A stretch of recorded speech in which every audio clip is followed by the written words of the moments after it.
Bonjour Monsieur Berthier, bienvenue sur le podcast. Bonjour.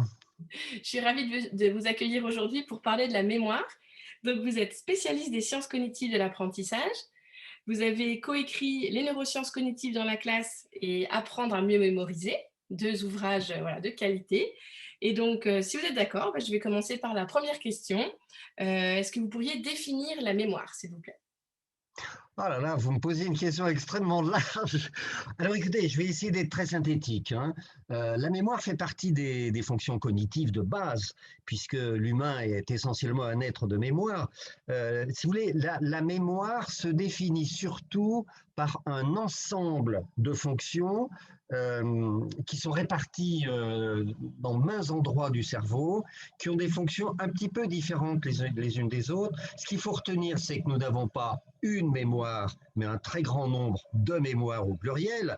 Et là, ça, c'est la première chose. Deuxièmement, il faut peut-être revoir la représentation qu'on a de ce qu'on appelle la mémoire, parce que la mémoire, bien sûr, c'est le passé.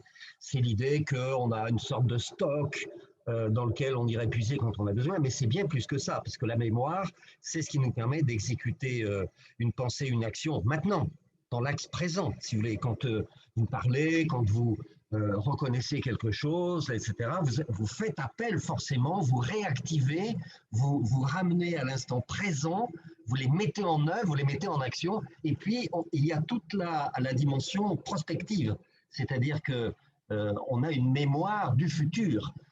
Et c'est ça qui donne un peu le sens, le sens continu de la mémoire. Je fais quelque chose maintenant parce que j'ai en mémoire de réaliser quelque chose ce soir, demain, ce week-end, pendant les vacances et même beaucoup plus tard dans la vie. Donc la mémoire occupe un spectre extrêmement large dans la vie de l'individu. Et donc c'est un ensemble de fonctions cognitives complexes qui ont évidemment une place majeure dans l'apprentissage. Mmh. Et quels sont les bénéfices pour les enfants et pour les enseignants du fait de mieux connaître le fonctionnement de la mémoire? Bah, c'est un petit peu, si vous voulez, tout l'objet de mon organisation. Alors, je rappelle que je pilote une organisation d'une quarantaine de spécialistes qui sont enseignants, chercheurs, personnels d'encadrement, etc., du monde de l'éducation, mais pas que. On a aussi des experts qui viennent du monde professionnel de la formation, etc. Alors, euh, pourquoi on s'intéresse à ça? Tout simplement parce que si la mémoire est considérée comme majeure dans l'apprentissage, ce qu'on peut dire, c'est que les 5 ou 6, alors on aura sûrement l'occasion d'y revenir un tout petit peu plus tard là, mais les 5 ou 6 règles fondamentales, universelles de la mémoire et qui fonctionnent chez tous les individus de la Terre, ces règles sont mal connues. Donc il y a une déperdition d'énergie, il y a des failles qui se créent, des maillons faibles si vous voulez, de l'apprentissage. Et donc, l'intérêt pour les enseignants de connaître le fonctionnement de la mémoire, c'est d'ajuster leur pratique pédagogique. Et puis, pour les élèves, c'est important aussi qu'ils sachent comment ils fonctionnent, parce qu'ils géreront mieux leur mémoire et ils s'y retrouveront. Enfin, ils seront moins susceptibles d'échouer, de comprendre pourquoi ça n'a pas marché, etc. Donc, on a tout intérêt, bien entendu, à faire entamer une formation au niveau de tous ces acteurs-là autour de la mémoire. Mmh. Parce qu'il y a encore beaucoup de neuromythes sur la mémoire. Il y a beaucoup Ah d'informations oui, qui circulent. ah oui, ah oui, oui, oui. Mais c'est impressionnant. Il y a quelques jours, je faisais une émission également, on s'est amusé euh, avec la co-animatrice à faire un test auprès des gens qui étaient tous des enseignants, hein. On leur a posé quelques questions sur cerveau gauche, cerveau droit, la mémoire, l'oubli, etc. Il y a eu 70% de réponses fausses. Alors, Et si vous voulez, autour de la mémoire, les neuromythes, c'est-à-dire les fausses croyances qu'on a sur notre fonctionnement, qu'est-ce qu'on peut dire? On peut dire, par exemple, vous avez une bonne mémoire? Alors les gens répondent oui, plutôt, etc. Alors que non, puisque je disais précédemment qu'on a des dizaines et des dizaines de formes de mémoire, et même une personne qui serait atteinte d'Alzheimer très fort, si vous voulez, elle a une déficience mémorielle sur la mémoire épisodique, des souvenirs récents, etc. Mais elle sait encore faire du vélo, nager, donc elle a encore des mémoires un peu d'automatisme, et puis elle peut reconnaître une chaise, une table, etc. etc. Donc on peut être faible dans une forme de mémoire, etc. Donc dire j'ai une bonne mémoire, je perds la mémoire, tout ça, c'est un neuromythe. Il y a un neuromythe assez fréquent chez les élèves, c'est de penser qu'ils mémorisent une fois pour toutes. L'idée, j'apprends, je retiens. Ça, c'est un neuromythe fort, puisque quand on apprend quelque chose, ça décline au cours du temps, etc. Il y a un autre neuromythe, c'est les gens qui disent « Ah, mais moi, j'ai une bonne mémoire photographique ». Alors, on n'a pas de mémoire photographique. On visualise des petits morceaux, etc., des pixels, on dirait maintenant, etc. Donc, voilà un neuromythe. Il y a un neuromythe aussi, j'y pense, à propos de mais on y reviendra peut-être, de la confusion entre mémoire et compréhension. C'est-à-dire qu'il y a beaucoup de gens qui croient que comprendre suffit à mémoriser. Oui, voilà, Non, c'est bon, compris, voilà. c'est bon, c'est mémorisé pour tout le temps. Oui, voilà, c'est ça. Bon, voilà quelques exemples de neuromythes les plus fréquents. Oui, moi j'avais noté aussi celui par rapport à l'apprentissage des poésies, le neuromythe de croire qu'on muscle sa mémoire en apprenant des poésies, alors que Absolument, absolument. Alors, je ne dis pas que apprendre des poésies n'a pas de rapport avec la mémoire, bien sûr, parce que quand on apprend des poésies, on développe dans son cerveau, on accélère un peu des processus cognitifs qu'on va pouvoir transférer dans d'autres disciplines. comme Mais comme l'attention, pardon, l'attention? oui, oui, par exemple, faire attention, tous les processus de compréhension en vue de mémoriser, etc. Donc tout ça, on le retrouve dans apprendre des poésies. Mais les gens de ma génération qui apprenaient des poésies pour, comme vous l'avez dit, muscler sa mémoire, c'est une erreur. Enfin voilà, c'est un vrai mythe. D'accord. Alors vous en avez déjà cité quelques-uns de systèmes, mais est-ce que vous pourriez décrire les principaux systèmes de la mémoire? Alors, depuis les travaux de Tulving ou des gens comme ça, on a rangé un petit peu ces dizaines et ces dizaines de formes de zones dédiées à la mémoire en quelques familles. Donc, si on est un peu, enfin, si on fait un peu les choses à grands traits, je dirais qu'il y a 4 familles principales plus une. Alors, je vais aller très vite, hein, je ne veux pas faire un cours Oui, oui, oui, universitaire, mais oui. il y a la mémoire perceptive, c'est-à-dire vous recevez des informations de l'extérieur via vos sens. Vous recevez des impressions visuelles avec des photons, etc. Vous recevez des impressions sonores pour les sons, tactiles, etc. Le goût, l'olfactif et tout ça. Bien. Donc là, on a déjà des premières mémoires qui stockent les informations de type sensoriel. Alors, c'est plutôt des mémoires à long terme, mais ce ne sont pas des mémoires relatives à des informations du type intellectuel, n'est-ce pas? C'est vraiment sensoriel. Donc, toutes les familles de ces mémoires dites perceptives. Voilà. Ensuite, il y a la mémoire des notions qu'on peut déclarer, mettre en mots. C'est-à-dire, je sais que Tours est la ville principale de tel département, qu'en 1492, Christophe Colomb, etc., etc. Ce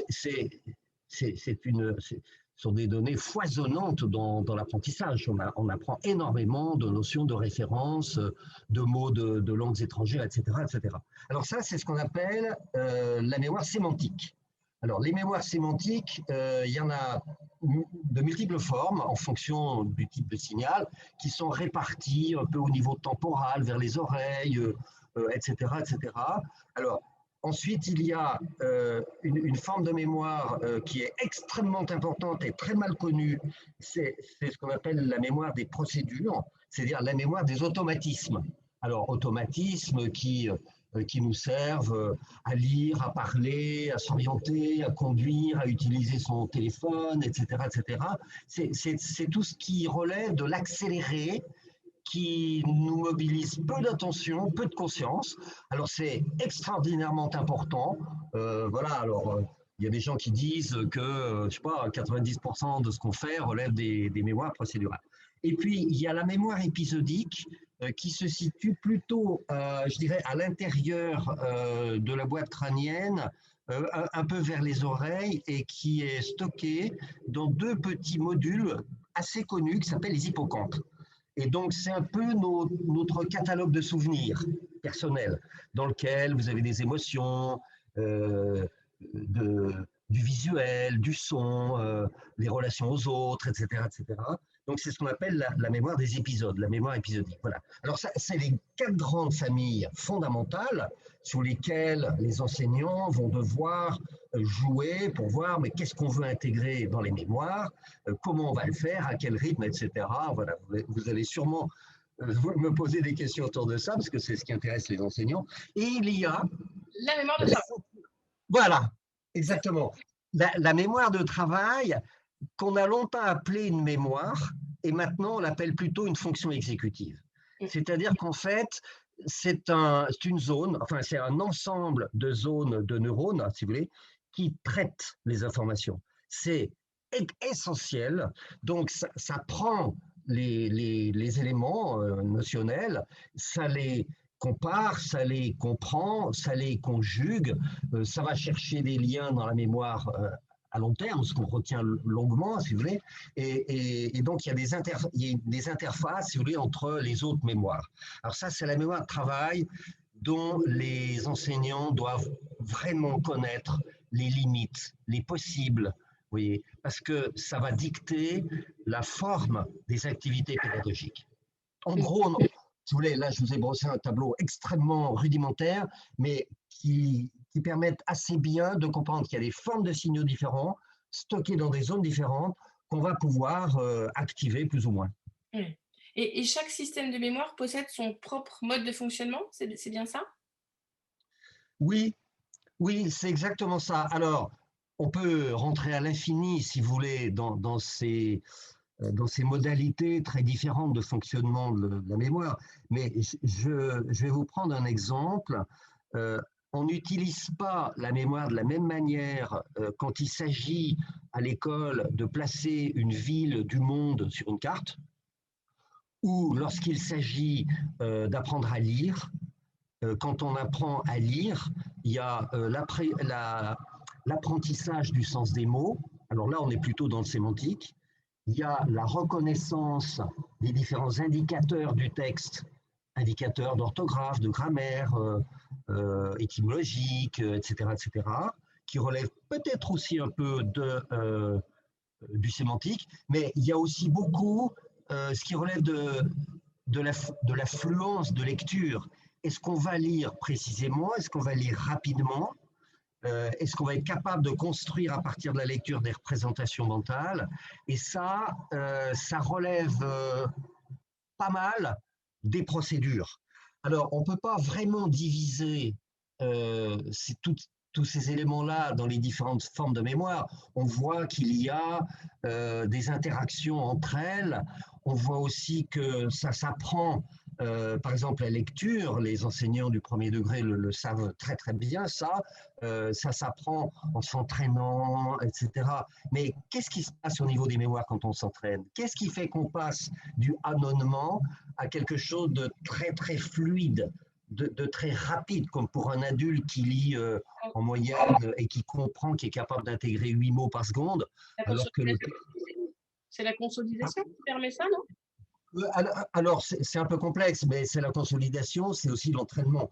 Et donc, on voit que, par exemple, là, le sémantique va évoluer vers le procédural. La mémoire sémantique va évoluer vers la procédure. Donc, on voit que d'un système de mémoire à l'autre, si vous voulez, il y a des échanges, il y a des choses qui se passent, il y a des transferts, vous voyez. Donc, c'est un petit peu compliqué tout ça. Mais si on veut que l'enseignant ait une pédagogie adaptée, il faut qu'il sache quand même un peu comment tout ça marche. Oui, c'est ça. Et est-ce qu'on pourrait dire que les mémoires sont interconnectées? Est-ce que ça serait correct?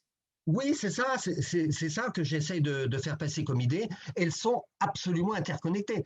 Là, si on pense que la mémoire de travail est une forme de mémoire, bien sûr que c'est une forme de mémoire très éphémère. Elle retient très peu de temps, histoire de pouvoir travailler sur les notions, si vous voulez. Mais elle est évidemment liée à toutes.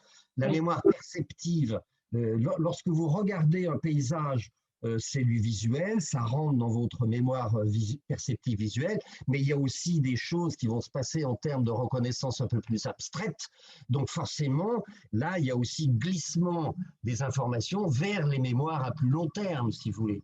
Et puis on voit bien que la mémoire de type sémantique est reliée à la mémoire procédurale. Tout ça fonctionne en système. Il y a des, il y a des interactions entre toutes ces formes de mémoire. D'accord. Et quand l'enseignant a cette connaissance des systèmes de mémoire, quelle stratégie il peut mettre en place pour essayer de les solliciter? De les faire travailler, c'est ça que vous voulez Oui, dire. oui, Oui, alors, bah oui, bien sûr, c'est-à-dire que la question que vous posez, là, on est au cœur de l'adéquation entre le cerveau fonctionne de cette manière-là et comment je vais faire, moi, enseignant, pour optimiser ce fonctionnement-là chez les élèves. Alors, d'abord, euh, il faut quand même que l'enseignant reconnaisse les différents signaux et ce qu'il veut en faire. C'est-à-dire, s'il veut que cette notion sémantique, par exemple des notions de sciences net, enfin de SVT, ou des notions d'histoire, ou des mots de langue étrangère, etc., s'il veut que ça rentre dans la mémoire sémantique, alors il faudra qu'il consolide cette notion un certain nombre de fois, savoir que l'oubli est caché là derrière, un peu comme le diable derrière le buisson, et donc il va falloir là qu'il adopte des stratégies de mémorisation. Combien de fois il va reprendre, à quel rythme il va reprendre, tout ça sont des questions extrêmement pédagogiques. Maintenant, s'il veut que ce soit une acquisition de type procédure, hein, c'est-à-dire automatisme en quelque sorte, que ça se fasse tout seul rapidement, comme lire, comme les opérations numériques, comme arithmétique, comme par exemple l'usage d'une expression étrangère si on veut parler, etc. Là, c'est une autre technique. C'est-à-dire, on sait que pour passer du sémantique, ce mot veut dire cela, à quelque chose d'automatique, comme parler aisément, manipuler des chiffres en mathématiques, etc., ou des concepts, alors il va falloir s'entraîner, mais pas au même rythme que tout à l'heure pour le sémantique. Il va falloir s'entraîner souvent et souvent. Il va falloir passer du sémantique à la procédure. Comme je sais pas moi, l'apprenti musicien qui joue sur son piano, eh bien, il va faire des exercices, souvent, un peu toujours les mêmes, s'entraîner, etc. Comme, euh, comme l'artisan avec son outil, comme n'importe quel expert, si vous voulez, avec un système. Et donc là, c'est une autre démarche pédagogique. Oui. Je vais vous prendre l'exemple de ce qu'on appelle en Angleterre le reading hour, c'est-à-dire apprentissage de l'affluence de lecture, les 4 années du primaire qui serait pour nous un peu l'équivalent de CE1 jusqu'à CM2. 1 heure par jour pour arriver à ce que tous les élèves sachent lire, comme on dit chez nous, lorsqu'ils arrivent en sixième. Eh bien, c'est un entraînement très bien construit. La première année dans telles conditions, avec des petits groupes de temps d'élèves accompagnés par, etc. La deuxième année, peut-être aussi des groupes, mais accompagnés pas de la même manière sur d'autres types d'exercices, et puis, etc., etc. Donc, cet entraînement qui vise à l'affluence que j'évoquais là tout à l'heure, c'est pas la même technique de rappel, etc. Et puis, derrière, il y a ces règles universelle de la mémorisation que j'évoquais tout à l'heure, dont on peut reparler après si vous voulez. Donc, en cela, la bonne connaissance des mémoires d'une part, et qu'est-ce que l'enseignant veut en faire d'autre part, c'est ça qui va permettre d'optimiser la mémorisation pour l'élève. D'accord. Et quels sont les paramètres qui jouent sur les capacités de mémorisation? Alors, si vous voulez, il y a dans votre question qui est évidemment centrale, si vous voulez, sur l'apprentissage, il y a les règles générales de la mémorisation. Alors, je ne sais pas si je les développe maintenant, mais en gros, il y a consolider, il y a se questionner, il y a comprendre, il y a faire des liens, ça c'est vraiment des axes fondamentaux, si vous voulez, il y a transférer, bref. Donc il y a un peu les outils de base pour tous les humains de la Terre. Ensuite, il y a toute la spécificité des élèves. C'est-à-dire, je vais prendre quelques exemples. Euh, on ne peut mémoriser correctement que si on a compris. Mais qu'est-ce que ça veut dire comprendre? C'est-à-dire, c'est identifier les éléments de ce qu'on a à apprendre. Apprendre une poésie, d'accord, mais est-ce qu'on connaît le sens? Est-ce qu'on connaît l'acception des mots de la poésie? Donc, il y a là des références à notre stock qu'on a en mémoire. Et ce stock-là, il est évidemment très différent d'un élève à l'autre. L'élève qui a l'habitude de lire, de parler à un niveau, dans un registre un peu élevé, etc., il ne va pas mémoriser parce qu'il n'a pas tout à fait, enfin, parce qu'il n'a pas la même capacité de compréhension, de la même manière qu'un élève dont le langage est pauvre à la maison ou qui est issu du monde de l'immigration où on ne parle pas français à la maison, etc., etc. Donc c'est là où on voit que quand vous me dites quels sont les paramètres, il y a la connaissance des règles, ça c'est clair, que les enseignants doivent optimiser par des activités pédagogiques bien adaptées. Deuxièmement, il y a tout ce qu'on a en référence en mémoire, c'est-à-dire pour comprendre une situation, pour comprendre une, je sais pas, une problématique, pour comprendre une œuvre d'art, pour comprendre, etc., vous allez vous faire appel à des éléments extérieurs. Vous dites, oui, ça me rappelle ceci, mais oui, Picasso, je sais, je vois à peu près, parce que j'ai déjà vu des choses, etc. Et puis pour l'autre, Picasso, ça ne va rien lui dire, etc. Donc la capacité de mémorisation est liée aussi à un assez grand nombre de facteurs personnels. Vous disiez tout à l'heure l'attention, mais bien entendu, puisque l'attention est un levier essentiel de la mémorisation. Tous les enfants n'ont pas la même capacité attentionnelle parce qu'ils ne les ont pas développées de la même manière. Et puis derrière, alors ça c'est pareil, on en parlera peut-être un peu, mais il y a l'oubli. Parce que la mémorisation, c'est jouer contre l'oubli, c'est surmonter l'oubli. Mais les capacités, enfin, je veux dire, là, l'oubli est différent d'un individu à l'autre. Tout ça est lié. Donc, il y a bien des éléments généraux communs à tous les individus. Et puis, il y a toute la spécificité individuelle qui fait qu'on arrivera à plus ou moins bien mémoriser. Vous voyez. Je m'en rends compte en ce moment avec l'anglais, parce que j'apprends l'anglais depuis 1 an, et j'ai du mal à faire des liens. J'entends un mot, même si je ne l'ai jamais entendu, je devrais être capable de deviner le sens, vu que ça ressemble. Et mon mari, lui, il entend ce mot-là, même s'il ne l'a jamais entendu, hop, déduction, il fait des liens et il a compris. Et voilà, et apprendre, c'est aussi ça, c'est faire des liens entre nos connaissances antérieures et les nouvelles connaissances. Absolument. C'est-à-dire que sans trop développer, euh, apprendre, c'est démultiplier en quelque sorte notre arbre de connaissances, c'est démultiplier ce qu'on appelle le système de nos modèles mentaux. On n'apprend pas une notion dans l'absolu, en lévitation de tout le reste, on apprend toujours une notion en l'accrochant sur notre arbre de connaissances, en quelque sorte. C'est-à-dire qu'il y a dans la mémorisation et ou même plus généralement dans l'apprentissage, il y a ce phénomène assez injuste qui dit que on apprend que par rapport à ce qu'on sait, plus on sait, plus on peut apprendre, et hélas, l'inverse est vrai. Ce qui risque de conduire, en termes d'apprentissage scolaire, et c'est une question extrêmement compliquée, ce qui risque de conduire à des difficultés scolaires, voire des fractures scolaires, etc. Parce que plus on sait, plus on peut apprendre. Hélas, moins on sait, plus c'est compliqué à apprendre. Et à un moment donné, on peut avoir des fractures entre des catégories d'élèves. Et ça, il faut quand même reconnaître qu'en France, on ne sait pas très bien gérer cela. Mm, mm. Et j'aime bien utiliser la métaphore de la forêt pour comprendre en fait voilà, comment on apprend. Et est-ce que vous connaissez cette métaphore de la forêt? Ah oui, Oui, oui, voilà, oui, parce que d'abord, elle est classique.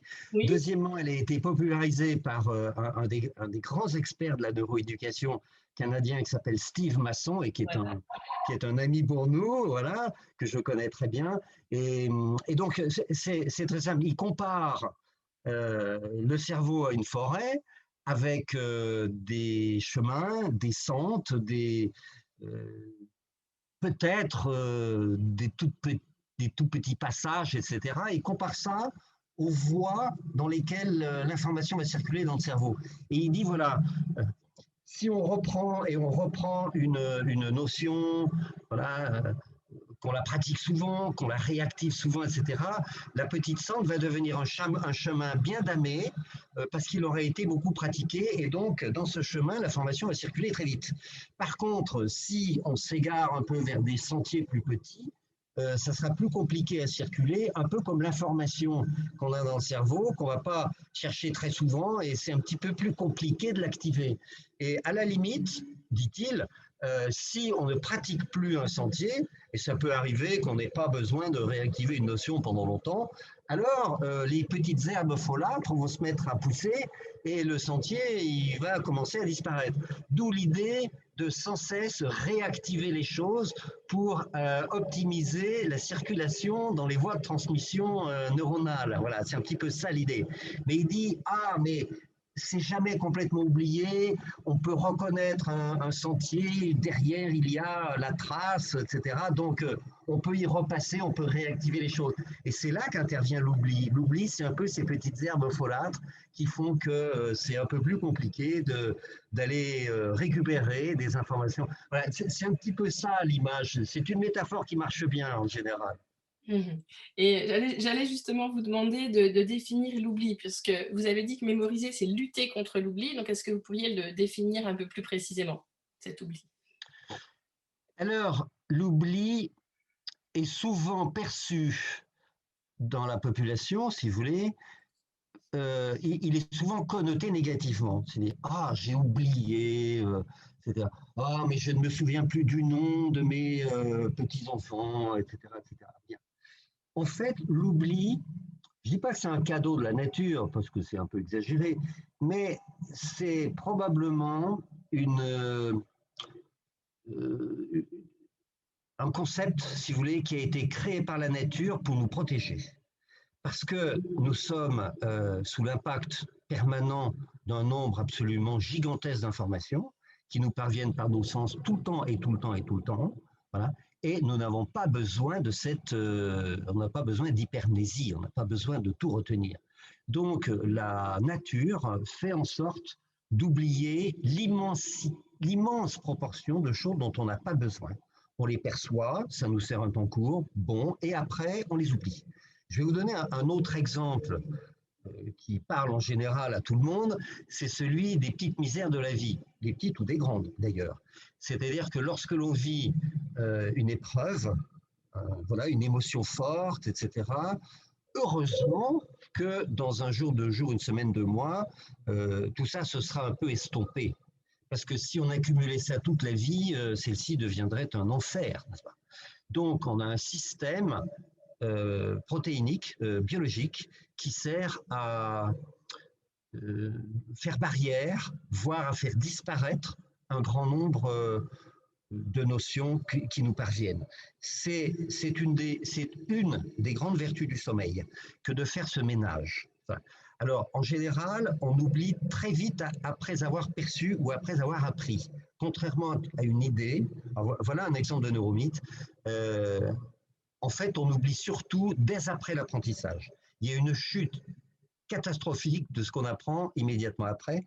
Donc, en fait, l'oubli, c'est bénéfique pour notre équilibre personnel. D'ailleurs, il y a des gens qui souffrent d'hypermnésie, qui n'arrivent pas à oublier l'intensité d'une émotion, qui n'arrivent pas à oublier tous les petits détails complètement inutiles et qui les obstruent, qui les polluent, n'est-ce pas? Donc, alors, l'enseignant, il est contrarié avec ça parce que il a envie que les élèves retiennent. Or, derrière, il y a l'oubli. Donc, il va falloir que l'enseignant montre des stratégies de mémorisation et se dise, cet ensemble de notions, j'ai envie que les élèves les retiennent, mais il y a l'oubli derrière qui fait son œuvre. Donc, comment vais-je faire pour pouvoir retenir ce qui lui paraît essentiel? Voilà. Donc, on reparlera peut-être un peu de cela. Donc, l'oubli, c'est immédiat, c'est pas systématique, c'est un peu le petit chemin de la forêt, c'est-à-dire on l'a pas utilisé pendant un certain temps, l'herbe a repoussé, les feuilles sont tombées, les broussailles se sont mises là, etc. Mais il y a encore quelque chose. Donc l'oubli, ce n'est pas binaire, c'est pas j'ai retenu ou j'ai oublié, c'est quelque chose d'un petit peu progressif.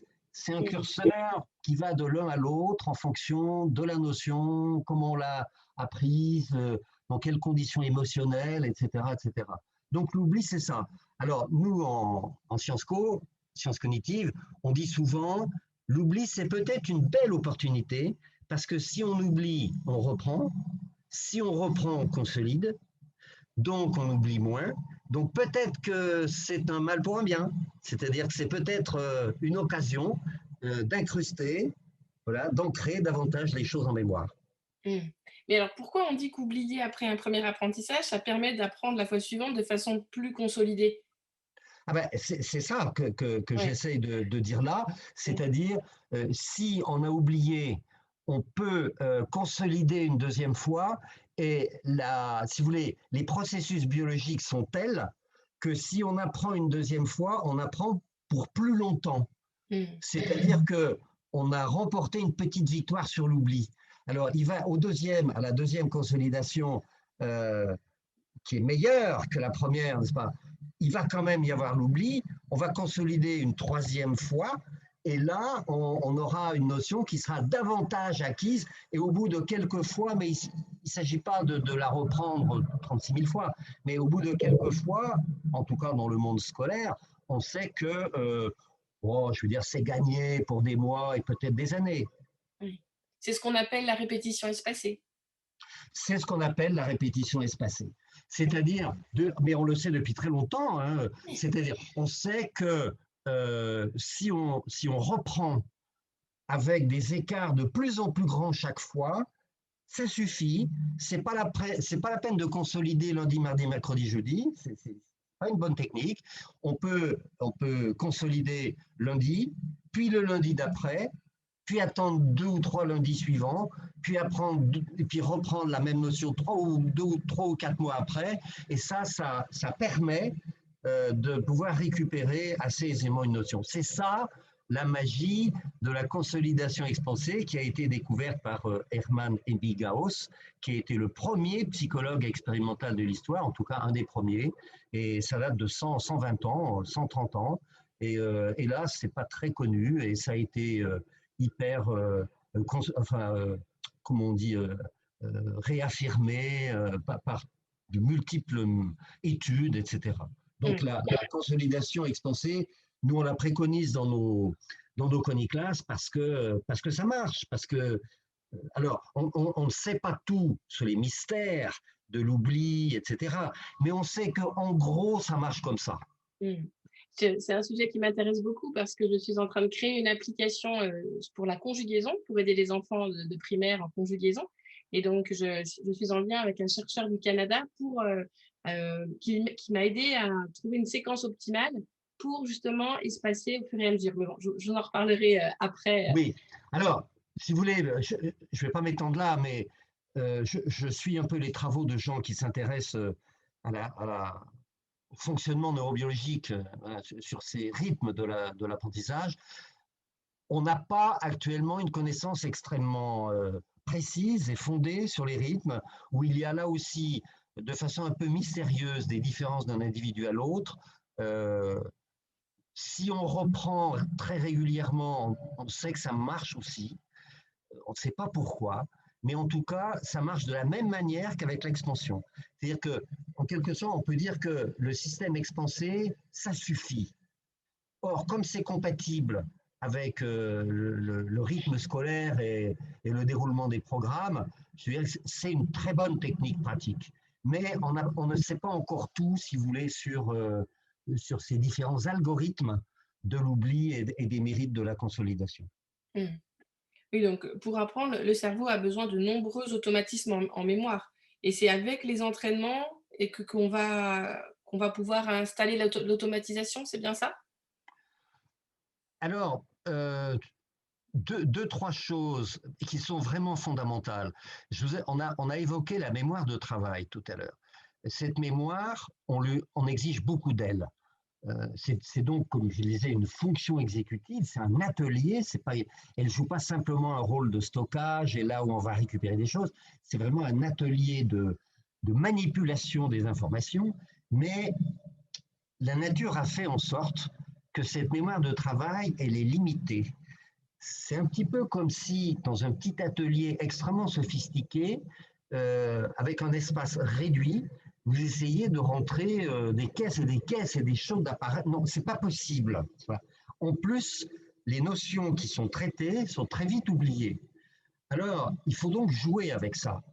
Alors, l'automatisation, la nature a créé cette affaire-là parce que l'automatisation, je dirais que c'est un lieu sûr d'aptitudes qui vont servir à penser, à réfléchir, etc. Voilà, sans trop d'efforts cognitifs. Et la mémoire de travail, elle aime beaucoup ces automatismes-là, parce qu'avec les automatismes, ça va très vite.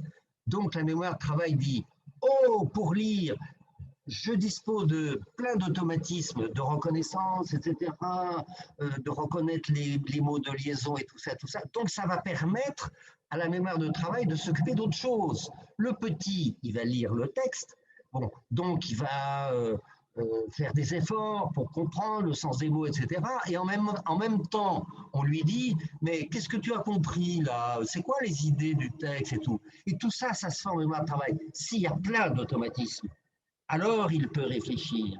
Et c'est le grand mérite des automatismes. C'est pour ça qu'il faut disposer d'automatismes pour pouvoir mieux réfléchir.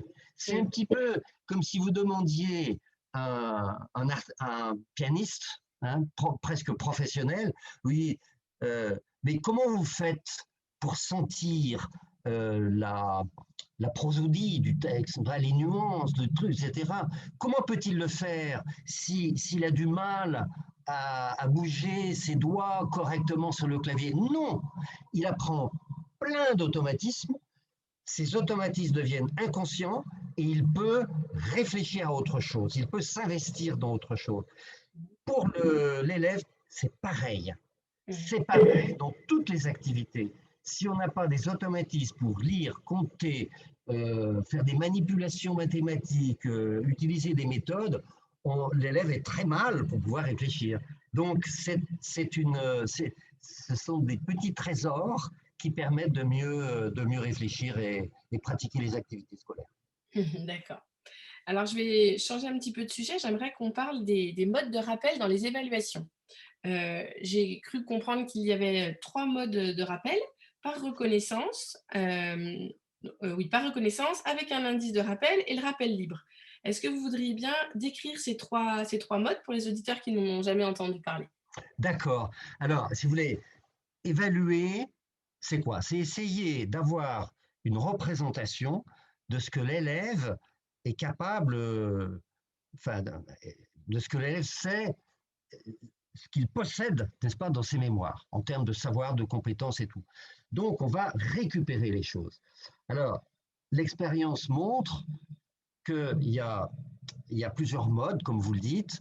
D'abord, on peut tout simplement ne pas être capable de dire comment est fait le trajet pour aller d'un point A à un point B, mais par contre, si je vous montre des photos, vous allez dire ah oui, je n'y avais pas pensé, mais je vois bien que c'est sur le trajet.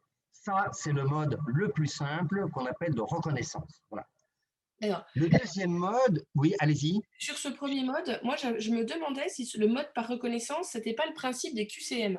Là, vous parlez de photos, mais est-ce que ça pourrait être le principe des Oui, QCM? oui, c'est ça. C'est le D'accord, principe des QCM, mais on pourrait revenir sur cette histoire de QCM. Bon, d'accord. donc, passons à la question que vous me posiez. Le deuxième mode, c'est, comment on peut dire, euh, euh, est-ce que tu as visité ce château pendant les dernières vacances? Ça, c'est plutôt le rappel libre. Mmh. Comme l'enfant à qui on pose la question a du mal, vous lui dites, mais tu sais, tu avais perdu ton porte-monnaie. Mmh. Alors il dit, Ah oui, je me rappelle le château, etc.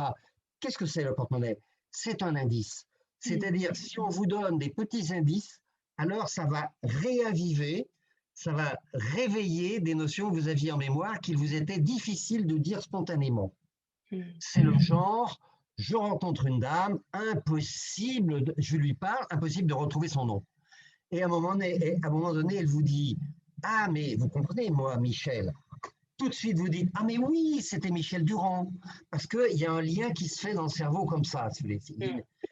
C'est l'utilisation de ce qu'on appelle la connectivité neuronale. Une chose fait penser à une autre. Alors ça, c'est ce qu'on appelle le rappel indicé. Voilà, sur lequel est fondé la plupart des examens professionnels où on donne des dossiers aux gens, ils doivent, etc. Ça leur rappelle des choses. Et le troisième mode, qui est le plus difficile, c'est vous donner un énoncé à un élève de seconde sur, je sais pas, la Chine de 49 à nos jours, point, en 6 ou 7 mots, il doit tout retrouver sans indice. C'est ce qu'on appelle le rappel libre. Et ça, c'est le type de rappel le plus compliqué qui existe. En gros, c'est les 3 modes de rappel. Mais composer un énoncé pertinemment, ça, ça devrait consister à bien identifier les différents modes de rappel. Parce que si l'élève n'est pas capable de se rappeler d'une notion, sans indice, ça ne veut pas dire qu'il ne l'a pas. Donc la photographie, elle est biaisée. Donc l'idée, c'est peut-être de lui fournir à un moment donné, je ne dis pas des éléments de réponse, mais des indices. Oui, et dans les évaluations à l'école primaire, il n'y a jamais d'indice. C'est, voilà, on pose une question et l'enfant doit retrouver la réponse par lui-même. Donc en fait, on pourrait imaginer plusieurs évaluations. Soit l'enfant est capable de retrouver la réponse par lui-même, soit il a besoin d'un indice. Oui, alors ce qu'on dit en collège ou même au lycée, c'est que peut-être que le contrôle, peut-être le plus pertinent, c'est un contrôle qui mixerait les différents types de rappels. Il y aurait un type de rappel de type QCM, un type de rappel de type indicé, et peut-être qu'à un moment donné, on a besoin que l'élève puisse faire du rappel libre. Mais ça, c'est l'enseignant qui a la pertinence de se poser ces questions-là. Mais pour revenir au QCM, on peut en parler 2 minutes. Si vous voulez, un QCM n'a de valeur que s'il est basé sur ce qu'on appelle des questions efficaces. Et c'est souvent qu'on voit des questions complètement farfelues, on réponse A, B et C, on sait que c'est la A parce que la B et la C n'ont aucun sens. Même dans des MOOC pour adultes, hein, ça arrive encore. C'est-à-dire qu'en fait, l'écueil du QCM, il y en a peut-être 2. Le premier, c'est que répondre juste à une question ne signifie pas que l'élève a compris la notion qu'on essaie de lui faire dire, premièrement. Deuxièmement, et ça on le sait bien, on peut tout à fait répondre par hasard, avoir vu et ne pas connaître la réponse. Donc, pour construire de façon pertinente un QCM, il faut pratiquer ce qu'on appelle les questions efficaces, c'est-à-dire essayer de déjouer ce qu'on vient de dire maintenant. Ça me fait penser un peu, parce que nous, on travaille beaucoup sur ce qu'on appelle les fiches de mémorisation, qui sont des sortes de... C'est pas des QCM, mais enfin, bref. Et donc, on s'est posé la question des questions efficaces. Si, par exemple, je vous pose une question de QCM sous la forme suivante. Citez les pays où la population croît. Et je vous donne 3 réponses, Chine, Allemagne, France. Vous allez vous poser la question, citez les pays où la population croît. Alors, en plus, depuis que les règles de la grammaire ont changé et qu'on ne met plus d'accent circonflexe sur le i, il y a une confusion entre le verbe croire et le verbe croître. Donc, l'élève, admettons de collège ou de lycée, a quelques petites connaissances, il peut tout à fait dire que en Chine, avec le système un peu dictatorial, etc., il y a une confusion. Alors, est-ce que la population de la Chine est en train de croître ou est-ce que la population de la Chine est soumise à croire un certain nombre de choses qui ne sont pas justes? Donc là, on voit bien que ce n'est pas une bonne question. Si vous renversez la construction du QCM en disant, par exemple, je sais Enfin, imaginons, en Chine, à la suite des mesures gouvernementales, le taux de fécondité est passé actuellement à 6, 4, 1,5. Voilà une excellente question de QCM, parce que vous avez levé la confusion, la question elle est précise, et l'élève va tout de suite, alors bien sûr que le hasard peut faire que, mais en tout cas, s'il connaît un petit peu son sujet, il sera capable de dire que c'est pas 6, que c'est pas 4, et c'est probablement 1,5. Voilà. Alors, qu'est-ce que ça veut dire en gros? Ça veut dire que dans un QCM, la question efficace, elle est brève, elle élimine les ambiguïtés et elle insère de la compréhension. Mmh. Alors, il y a tout un apprentissage, enfin, il y a un petit entraînement pour l'enseignant à construire des questions efficaces. Oui. Nous, on utilise beaucoup ces méthodes-là pour la construction de ce qu'on appelle les fiches de mémorisation. Enfin, je ne vais pas en parler maintenant. Voilà. Oui. D'accord. Et si les enfants connaissent la plasticité cérébrale, j'imagine que leur état d'esprit, il sera dynamique au lieu d'être fixe. Ils auront plus, enfin, ils croiront en leur capacité de progresser. Oui, il y a un peu de ça. Il y a un peu de ça.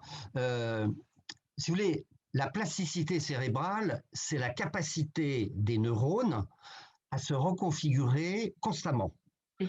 Nous avons, allez, on va dire 90 milliards de neurones, et ces neurones sont organisés dans des zones qui ont des fonctions différentes, mais ce qui est extraordinaire en biologie des neurones, c'est que les neurones ne sont pas attachés. Ils ont la possibilité de se déconnecter d'un voisin et d'aller vers un autre voisin. C'est ça un peu la plasticité cérébrale, si vous voulez, c'est cette souplesse que le cerveau possède pour se réorganiser constamment en apprenant. Qu'est-ce que ça veut dire? Eh bien, ça veut dire que le potentiel de savoir, de compétences, allez, on disait autrefois d'intelligence, ce mot commence à devenir un peu désuet, mais enfin bon, il est beaucoup plus considérable qu'on l'imaginait. Donc ça, c'est ce qu'on appelle la notion fixiste ou la notion dynamique de l'intelligence. Il n'y a pas si longtemps, et d'ailleurs il y a encore beaucoup de gens qui pensent que notre intelligence est fixiste. C'est-à-dire qu'il n'y a pas de plasticité cérébrale. On est comme ça, bon, ben on est comme ça et on va faire avec toute la vie. Alors qu'en réalité, l'intelligence, elle est dynamique. C'est-à-dire qu'on peut, avec de l'entraînement, de l'apprentissage, etc., on peut développer considérablement nos capacités. Alors, par rapport à l'enseignant, moi j'ai été principal proviseur 4 fois et j'ai toujours été choqué, si vous voulez, par... il n'y a pas de connotation, hein, je ne jette le bas vers personne, mais dire ah cet élève-là, il n'a pas les capacités, hein, c'est comme ça, etc. C'est inacceptable, inacceptable, n'est-ce pas? Parce que l'expérience montre, il y a beaucoup d'enseignants pour les enfants à besoins spécifiques, etc., qui pourraient vous le confirmer, qu'il y a une capacité potentielle qui est énorme. On est simplement limité par le fait qu'apprendre c'est un peu fatigant et puis qu'il faut beaucoup de temps et que la vie elle est limitée, etc. On est limité. Mais cognitivement, on n'est pas vraiment limité. Donc, la plasticité appelle une révision des postures de la part de l'enseignant, mais en termes de métacognition, c'est-à-dire quelle est la représentation que l'élève a de lui-même. Je suis capable plus tard d'aller dans une école de commerce si mes parents sont paysans et qui ne savent pas lire. Je suis capable de faire des maths si je suis une fille. Je suis capable d'apprendre l'espagnol si j'ai du mal à apprendre l'anglais, etc., etc. Alors tout ça, il faut quand même que l'élève il ait une représentation souple et adaptée par rapport à la plasticité. Si on fait de l'apprentissage des élèves sur leur cognition, il faut commencer par là. Mmh. Et que les profs croient aussi en chaque enfant, parce que le langage non verbal, si on soupire, oh, tu comprends rien, même si on ne le dit pas, mais qu'on Ah oui. soupire, Ouais. C'est pour ça, Céline, qu'on est en train de développer la dimension métacognitive. Parce que là, la dimension métacognitive, c'est comment l'élève se situe dans son parcours d'apprentissage. Quelle représentation il a de lui, quelle confiance il a de lui, quelle stratégie il va utiliser, etc. Et la métacognition, c'est ça qui permet d'objectiver la position de l'élève dans son parcours, quel qu'il soit, même chez les petits, hein. Mhm. Il faut trouver les mots, etc. Mais la métacognition, c'est ça. C'est arriver tout simplement lui expliquant comment il fonctionne, à créer en lui la bonne dose de confiance, etc., qui va lui permettre d'avancer sur son parcours. Mhm. C'est ça l'idée forte. C'est ce que vous êtes en train de dire. Hein. Et si un prof de collège nous écoute et se dit, ah ouais, j'ai envie d'apprendre tout ça, c'est passionnant, après je pourrais le transmettre à mes élèves, mais comment je vais faire par rapport au temps? Un prof, voilà, peu importe la matière, a un certain nombre d'heures en face des élèves, comment ils peuvent intégrer, enfin, comment ils peuvent transmettre ça aux enfants tout en faisant leur matière? Alors, je dirais il y a trois. La réponse se situe à trois niveaux. Le premier, d'abord, il faut que l'enseignant sache comment ça fonctionne. Voilà, c'est ça. C'est pas gagner, gagner, gagner. Ça prend du, Donc, pardon? ça prend du temps quand même, cette partie-là. Donc, il faut d'abord que l'enseignant ait une idée juste sans qu'il devienne, voilà, avec un niveau universitaire sur les sciences cognitives, évidemment, évidemment. Mais il y a des possibilités de se former qui sont tout à fait accessibles à tout le monde dans un temps raisonnable. Bon. La deuxième chose, c'est que l'idée, c'est de masser un peu ces petites périodes d'apprentissage des élèves à leur cognition. Donc, on va étaler un certain nombre de séances et ça se fait aisément dans les séances d'AP, d'accompagnement personnalisé en collège. Ça peut se faire aussi chez les enfants. Ça se fait, ça marche. Donc, si c'est valable dans un certain nombre de lieux, on peut généraliser, il n'y a pas de souci. Donc, il y a ces apprentissages massés qui ne sont pas des apprentissages au sens un peu académique du terme, mais ce sont des périodes de sensibilisation. Par exemple, on peut sensibiliser un enfant sur les limites de son attention. On peut sensibiliser les enfants sur l'oubli, sur comment je fais pour me questionner, etc. Qu'est-ce que j'investis quand je mémorise en me questionnant, etc. C'est des petites situations très simples qu'on peut proposer aux élèves. Ça ne suffit pas. C'est-à-dire que ensuite, et ça, alors, ce que je vous ai dit juste avant, ça prend quelques heures dans l'année, mais les bénéfices sont considérables. Bon, mais ça prend quelques heures, y compris jusqu'au lycée. C'est-à-dire qu'il y a de nombreux modules de formation, je dirais, je sais pas, 6 ou 7 dans l'année, qui vont permettre de poser des repères. Bien. Et ensuite, ça se fait au fil du jour. C'est-à-dire, lorsque l'enseignant va dérouler une séance ou va donner des conseils pour mémoriser, etc., il ne va pas manquer de dire, et ça va nous prendre quelques secondes, que là, eh ben, on va se questionner. Là, il faudra reprendre, etc., etc. Donc, un peu en filigrane de ces pratiques pédagogiques, il va pouvoir multiplier les rappels. Et c'est comme ça que progressivement, les représentations de la cognition chez les élèves va s'installer. Et puis, l'enseignant va traduire ça par des pratiques. C'est-à-dire, il va dire, aujourd'hui, nous allons pratiquer la mémorisation sur ces derniers cours d'histoire géo. On va choisir les essentiels, on va créer des questions efficaces, on va se poser mutuellement des questions, on va faire des petits groupes, on va faire des petits tests, et là, il va faire passer la notion. Voilà. Donc, finalement, le problème du temps pour apprendre aux enfants comment ils fonctionnent, je dirais presque qu'il n'existe pas. Ça se fait. Il faut surtout que l'enseignant ait l'habileté de faire passer tout ça dans ses pratiques. Oui, d'accord. Et tout à l'heure, vous avez parlé de modèle mental. Est-ce que vous pourriez expliquer ce qu'est un modèle mental? Un modèle mental, c'est un ensemble de notions que nous avons autour d'un concept ou d'un savoir-faire. Par exemple, vous avez un modèle mental sur le chat. Voilà. Vous avez une idée un peu conceptuelle de ce que c'est qu'un chat, parce que vous savez qu'il a quatre pattes, une queue, que ci, que ça, etc., etc. Bien. Donc, vous construisez un modèle mental autour du chat. Mais vous pouvez aussi avoir un modèle mental sur comment je vais réussir cette recette de cuisine. Bien. Là, c'est plus un savoir-faire, etc.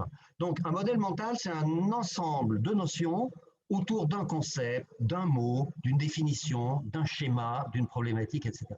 Et la un petit peu la théorie un peu actuelle sur la cognition, dit que notre tête fourmille de dizaines de milliers de modèles mentaux. On a des modèles mentaux sur le chat, le chien, le chameau, l'avion, etc., etc. Et ces modèles mentaux ne sont pas comme les pièces d'un puzzle qui seraient juxtaposées les uns aux autres avec des frontières, mais ils sont tous enchevêtrés. Et en fait, apprendre, c'est un peu nourrir les modèles mentaux, les sophistiquer, les ajuster, etc. Donc, je veux dire, la définition moderne de apprendre, ça serait un peu ça.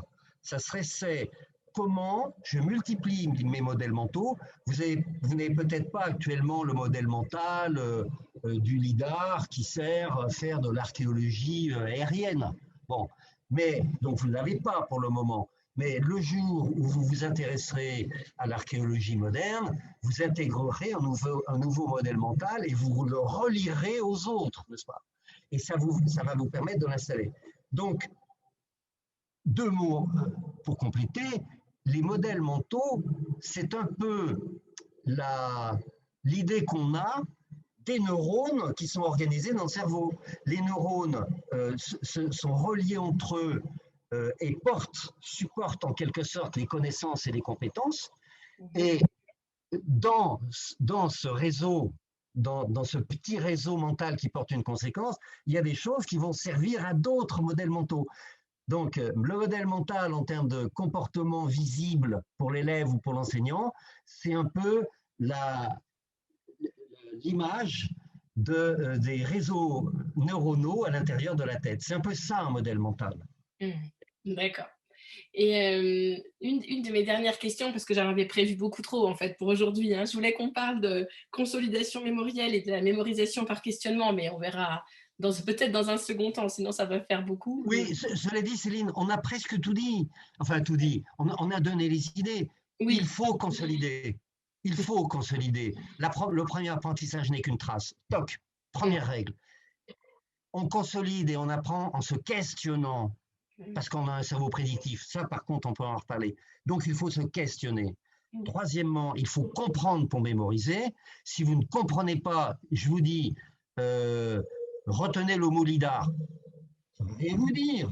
Mais par contre, si vous avez compris ce que c'est, comment ça fonctionne et tout, vous allez le retenir. Quatrièmement, si vous faites des liens entre lidar, archéologie, aérien, machin, etc., si vous faites des liens, alors vous allez mémoriser. Et puis il y a le transfert. Ce que j'apprends pour une notion, je vais le préapprendre pour une autre. Ce sont les 5 règles universelles de la mémoire. D'accord. Et la question que je me pose, c'est l'adolescence, c'est peut-être une période pas évidente pour les enfants. Et donc moi, j'accompagne des collégiens et j'ai l'impression qu'ils ne s'approprient pas tous de la même manière les outils ou les connaissances que je leur apporte. Comment motiver des collégiens pour s'approprier ces outils et puis mieux apprendre, gagner du temps, être plus efficace et retenir à plus long terme? Alors, pour répondre à votre question, j'ai presque envie de vous en poser une autre qui lui ressemble. Vous êtes dans ma position où je sais un certain nombre de choses sur comment le cerveau fonctionne. Et ma préoccupation, c'est comment les enseignants vont utiliser ça dans leur pédagogie. Bon, comment vous faites avec les enseignants pour qu'ils changent leur pédagogie avec les sciences cognitives? C'est le même genre de question. Ouais. Alors, vous allez avoir des enseignants que ça n'intéresse pas, parce qu'ils n'ont pas la curiosité, parce qu'ils n'ont pas l'habitude de s'interroger sur ceci, cela, parce qu'ils ont des routines très ancrées, parce qu'ils ne sont peut-être pas en complète sécurité dans leur classe et qu'ils vont se dire oui, si j'essaye des choses nouvelles, déjà je suis limite sur la tenue de ma classe, etc. Donc il y a tout un jeu de paramètres personnels qu'on peut retrouver chez l'enfant. C'est-à-dire que si l'enfant, il est convaincu qu'il n'est pas fait pour apprendre, si l'enfant ne sait pas comment on fait pour mémoriser comme il faut, si, etc. Donc, comment vous allez faire là?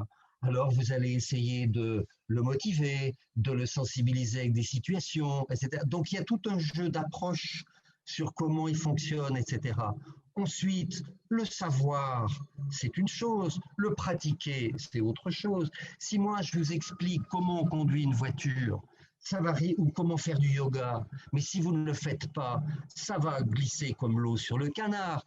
Et donc, si vous voulez incruster ces choses et faire que les gens se les approprient, c'est comme le professeur avec les notions de sciences cognitives. Il va falloir qu'à un moment donné, il essaye une autre technique, il essaye les îlots augmentés, il essaye les fiches de mémorisation, il essaye le calme mental dans sa classe, etc. Et je pourrais vous donner des dizaines d'exemples comme ça. Pour l'enfant, c'est exactement pareil. S'il ne pratique pas et s'il n'a pas le feedback de ce qu'il fait, feedback positif peut-être, pas positif peut-être, etc. Et donc, il faut qu'il mette la main à la pâte pour reprendre cette expression bien connue, n'est-ce pas? Et donc, on ne peut pas dire, il n'y a pas de recette magique qui dit, vous faites comme ça marche. Mais c'est tout un jeu d'activités, de sensibilisation, de pratique, de retour sur lui-même, de ce que l'élève observe, etc., qui fait que progressivement, il va intégrer ces notions. Et ça, Céline, c'est tout le défi, c'est tout l'enjeu des nouvelles pratiques pédagogiques inspirées par les sciences cognitives. Oui, bah là, je leur ai proposé de faire un calendrier, vous savez, pour noter à quelle date est l'évaluation et noter combien de temps ils s'entraînent et sur le calendrier pour pouvoir un peu, après, avec cette métacognition, se dire, ah oui, là, j'ai travaillé la veille du contrôle, ça marche pas. Par contre, quand je m'y suis pris plusieurs semaines à l'avance, en espaçant mon apprentissage, 2 fois 15 minutes plutôt qu'une demi-heure. Mais le problème, c'est que s'ils ne veulent pas faire ce calendrier, ils n'auront pas le feedback. C'est ça que je voulais dire. Oui, mais vous êtes sûrement une professeure des écoles pertinente et efficace, sûrement, autrement on ne serait pas là tous les deux aujourd'hui. Mais vous pouvez, par exemple, alors ça, il y en a pas mal qui le font, vous dites aux élèves, à tous les élèves, nous allons faire une petite recherche ensemble sur, mais comment je m'y prends pour installer une notion dans ma tête avec la technique du rythme expansé. Vous utiliserez les mots que vous voulez. Et là, vous allez impliquer les élèves. Dire, voilà, on va faire une étude scientifique. Comment vous retenez et si vous reteniez en écartant, etc., vous faites c'est ce qu'on appelle une petite recherche-action individuelle. Il peut y avoir des recherches-actions nationales avec plein de monde, etc., et qui confinent au monde de la recherche. Mais vous pouvez faire ça avec vos élèves. Et pendant l'année, vous les aurez convaincus, non pas par la simple parole, en leur donnant des consignes ou des injonctions, et on est très fort en France pour faire ça, fais comme ça, fais comme ci, etc. Ah, ne fais pas comme ça, ne fais pas comme ci. Mais là, vous les impliquez, vous leur expliquez que le cerveau fonctionne et vous dites, on va le montrer. On va le montrer.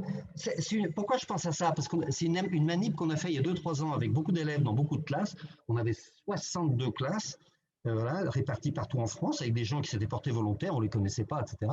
Et ils ont démontré à des élèves de cycle 3 et cycle 4 que la consolidation expansée, ça marche. Et ils ont fait des mesures bien comme il faut, avec des tests avant, des tests après, j'utilise ou pas cette technique et tout, et les élèves ont été scotchés. Et vous savez quels sont les élèves qui ont été le plus scotchés? Ce sont les élèves faibles. Parce que les élèves faibles, avec cette technique-là, ont eu une mémorisation qui a augmenté de 200%. C'est énorme. Donc, ils se sont incroyablement interrogés en se disant, mais en fond, un, ça marche, deuxièmement, c'est pour moi. Et donc, les enseignants ont ramené à eux. Alors voilà, c'est par ce jeu-là. D'accord. Et la réussite provoque la motivation après. Mais Céline, vous êtes incroyable, parce que c'est ça. Mais c'est ça. C'est-à-dire, ce n'est pas, il faut démonter ce neuromythe. Ce n'est pas la motivation qui directement crée la réussite, contrairement à ce qu'on pourrait croire, mais c'est la réussite qui est le moteur de la motivation. N'est-ce pas? C'est pas, je ne vais pas vous motiver, si vous ne savez pas conduire, je ne vais pas vous motiver en vous expliquant que machin, et puis vous allez réussir à conduire. Ça va aider, bien sûr, mais c'est en vous apercevant que vous êtes capable de conduire que vous allez vous motiver pour continuer à conduire. Ça, c'est un fil, pas magique, mais c'est une bonne recette pour pour motiver les élèves, c'est de leur permettre de réussir. Mais pour leur permettre de réussir, il faut que l'enseignant connaisse les clés de la motivation. Et C'est ça. ça rentre dans le champ général de la métacognition que je vous présentais tout à l'heure. Dans Ouais. la métacognition, il y a la motivation. Si le prof il connaît les 4 ou 5 clés de la motivation, il va permettre aux enfants de réussir. Et parce que les enfants vont réussir, alors ils seront motivés pour apprendre l'anglais où vous avez un peu de mal et que votre mari est capable de faire beaucoup mieux pour l'instant. Et si vous ne réussissez pas 10 fois, eh ben, vous ne serez plus motivé. Mais Mais si vous avez des techniques qui vous permettent d'apprendre un peu, alors ça va vous motiver pour je apprendre réussis, davantage. je réussis parce que je peux quand même avoir une conversation avec mes 2 partenaires de langue canadienne et ma partenaire australienne. Je suis capable d'avoir une conversation. Donc, c'est quand même, il y a du progrès. Ah, mais je sens à votre ton enjoué que la réussite marche pour vous motiver. Je vous remercie beaucoup. On va terminer avec les 3 questions habituelles que je pose à tous mes invités. Est-ce que vous auriez une citation que vous aimez bien à partager avec les auditeurs? Oh là J'avais peut-être oublié là, de vous le dire. La citation, le une livre et coup de cœur. citation. Oui. Alors, je ne sais pas qui l'a dit et si c'est exactement celle-là, mais l'idée, c'est que c'est par. Alors, ça vient peut-être de la sagesse orientale, où je crois que ça vient du bouddhisme tibétain qui dit, je commence ma journée et je me dis, si je rencontre une erreur que j'ai vécue, je me dis, ah, bonjour l'erreur. D'accord. Et Deuxième question. est-ce que vous auriez un livre à partager? En rapport avec notre sujet, évidemment. Oui, évidemment. Un livre. Alors bon, c'est vrai que je serais assez tenté de conseiller celui que mon équipe a écrit, mais là, ça fait un peu ego. Je suis un petit peu gêné, Je le mais mettrai il dans y les a. notes de l'épisode, de toute manière. Enfin, les vôtres, Ok. je les noterai. Bon, il y a floraison de livres sur neurosciences, cerveau, apprentissage actuellement. Je dirais que pour qu'un livre comme ça soit performant ou soit intéressant pour un enseignant, il faut qu'il y ait un peu de théorie. Il faut qu'il y ait un peu de pratique, de pistes pédagogiques, et il faut qu'il y ait un peu de témoignages directs de la part de pairs qui disent j'ai essayé, voilà ce que j'en pense. Alors, c'est un peu l'esprit de nos ouvrages. Donc, alors, ça, vraiment, je suis très gêné parce que j'ai une nature un peu humble, donc ça me dérange un peu. Cela dit, on était 4. Il y avait un enseignant, il y avait un spécialiste du numérique, il y avait moi-même, et puis il y avait Grégoire Borst, directeur du département des sciences cognitives de la Sorbonne, un grand expert. Et ce livre a connu c'est un best-seller de la neuroéducation, donc il s'appelle Les neurosciences cognitives dans la classe, mais il y en a sûrement d'autres. Je pense que le livre de Steve Masson qui s'appelle Apprendre avec ses neurones, je crois, chez Odile Jacob, euh, j'aurais tendance à le conseiller parce que c'est un expert qui parle à des enseignants et qui connaît bien la neuroéducation. Activer ses neurones pour mieux apprendre et enseigner. Les 7 principes de Merci l'éducation. Céline, très bien. C'est mon livre de chevet. Bravo. Ah, mais bravo. Il y en Voilà. a d'autres hein, à mettre sur son chevet. Bah, j'ai une belle pile. Et la dernière question, c'est est-ce que vous auriez un coup de cœur ou un coup de gueule à partager? Ah, j'aime bien cette question. Alors, ça fait 10 ans que mon équipe et moi-même travaillons sur ces sujets-là.